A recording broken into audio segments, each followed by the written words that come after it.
नमस्कार दोस्तों, आपके अपने YouTube चैनल जीके फास्ट में आपका स्वागत है।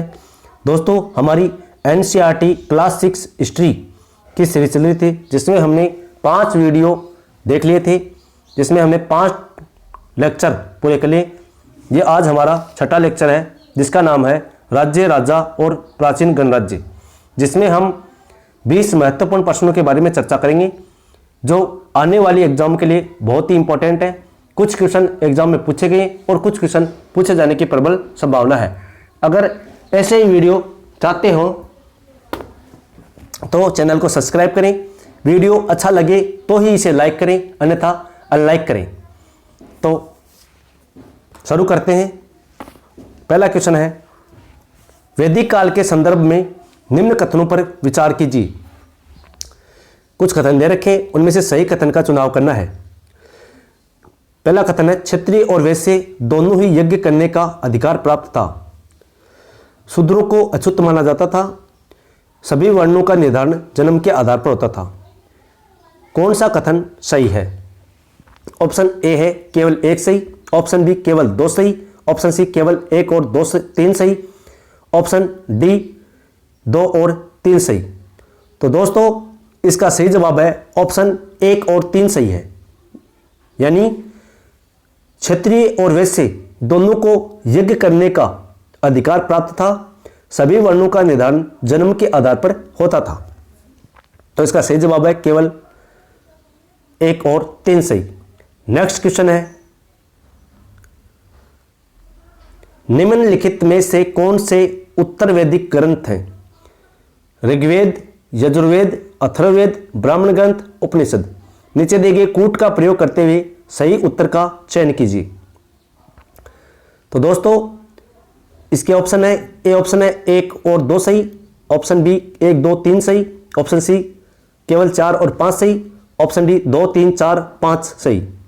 तो दोस्तों, इसका सही जवाब है ऑप्शन डी 2, 3, 4 और 5 सही। यानी कि जो ऋग्वेद है वो वैदिक कालीन है, जबकि ये चारों उत्तर वैदिक कालीन ग्रंथ हैं। अगला क्वेश्चन है, कथन दे रखे और एक कारण दे रखा है। कथन ए है, वैदिक काल में प्राय महिलाओं को शूद्रों के समान माना गया था। कारण दे रखा है, वैदिक काल में सामान्यतः महिलाओं तथा शूद्रों को वेदों के अध्ययन का अधिकार नहीं था। नीचे दिए गए कूट का प्रयोग करते हुए सही उत्तर का चयन करें। तो दोस्तों, इसका सही जवाब है ए आर दोनों सही है, परंतु आर ए का सही स्पष्टीकरण नहीं है। यानी ऑप्शन बी बिल्कुल सही है। अगला क्वेश्चन है, वैदिक काल के संदर्भ में निम्न कथनों पर विचार कीजिए। पहला कथन है, ब्राह्मणों द्वारा बनाई गई वर्ण व्यवस्था सभी के द्वारा पूर्णतः स्वीकार नहीं की गई। उपमहाद्वीप के पूर्वोत्तर क्षेत्रों में पुरोहितों का प्रभाव बहुत सीमित था। तो दोस्तों, इसका सही जवाब है 1 और 2 दोनों सही है। यानी ये दोनों कथन बिल्कुल सही है। अगला क्वेश्चन है, पुरातत्वविदों ने जनपद नामक इकाइयों की कई बस्तियों की खुदाई की है। ये जनपदीय बस्ती या बस्तियां निम्नलिखित में से किन स्थानों पर प्राप्त हुई? पुराना किला दिल्ली, हस्तिनापुर मेरठ, अंतरजी खेड़ा यूपी। तो दोस्तों, इसका सही जवाब है ऑप्शन डी, यानी ये तीनों बिल्कुल सही है। यहां से जनपदकालीन बस्तियां प्राप्त हुई है। अगला क्वेश्चन है, महाजनपद के संदर्भ में निम्नलिखित कथनों पर विचार कीजिए। महाजनपदों की कई राजधानियों में किलेबंदी की गई थी। राजा सेना रखने लगे थे जिसे वेतन दिया जाता था। वेतन का संपूर्ण भुगतान आठ सिक्कों से किया जाता था। 8 सिक्के जो प्राचीन सिक्के होते हैं उन्हें कहा जाता है। उपयुक्त कथनों में से कौन सा सही है? तो दोस्तों, इसका सही जवाब है ऑप्शन ए केवल 1 सही। यानी महाजनपदों की कई राजधानियों में किलेबंदी की गई थी। अगला क्वेश्चन है, महाजनपदों की कर प्रणाली के संदर्भ में निम्नलिखित कथनों पर विचार कीजिए। कथन 1 है, प्राय उपज का 1/3 हिस्सा कर के रूप में निर्धारित किया जाता था, जिसे भाग कहा जाता था। कारीगरों को श्रम के रूप में कर का भुगतान करना होता था। उपयुक्त कथनों में से कौन सा कथन सही है?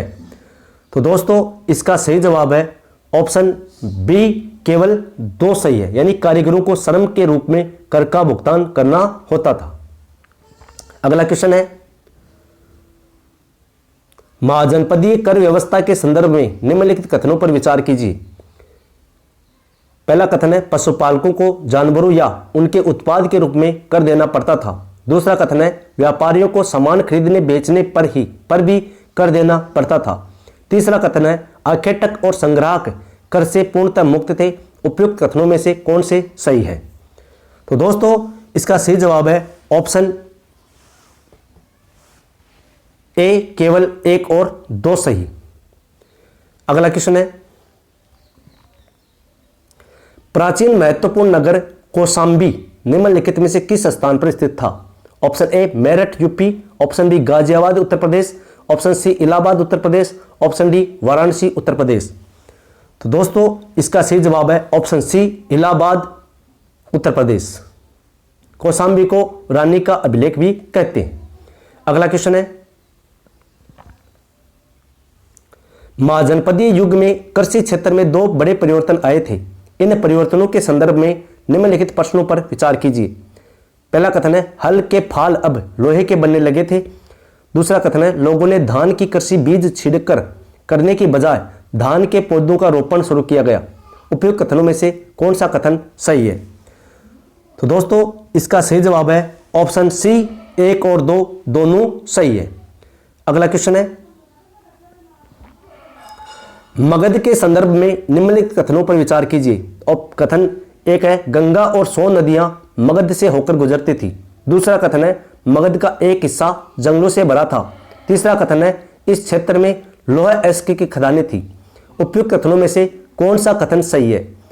ऑप्शन ए केवल 1 सही, ऑप्शन बी केवल 1 और 2 सही, ऑप्शन सी केवल 2 और 3 सही, ऑप्शन डी 1, 2 और 3 सही।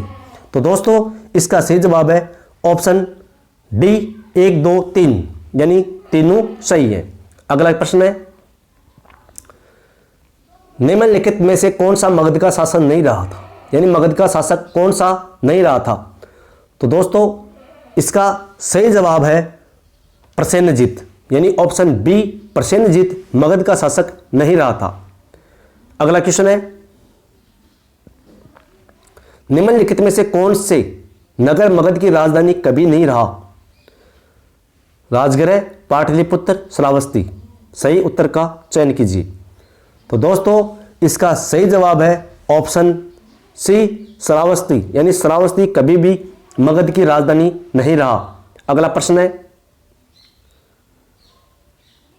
सिकंदर के द्वारा अपने विश्व विजय अभियान के दौरान भारतीय उपमहाद्वीप में मगध की ओर कूच करने के संदर्भ में निम्नलिखित कथनों पर विचार कीजिए। पहला कथन है, सिकंदर की सेना ने आगे बढ़ने से इनकार कर दिया। दूसरा कथन है, सिकंदर की सेना भारत के शासकों के पैदल रथ और हाथियों की बड़ी बड़ी सेनाओं से भयभीत थी। उपयुक्त कथनों में से कौन सा कथन सही है? तो दोस्तों इसका सही जवाब है ऑप्शन सी, 1 और 2 दोनों सही है। अगला प्रश्न है,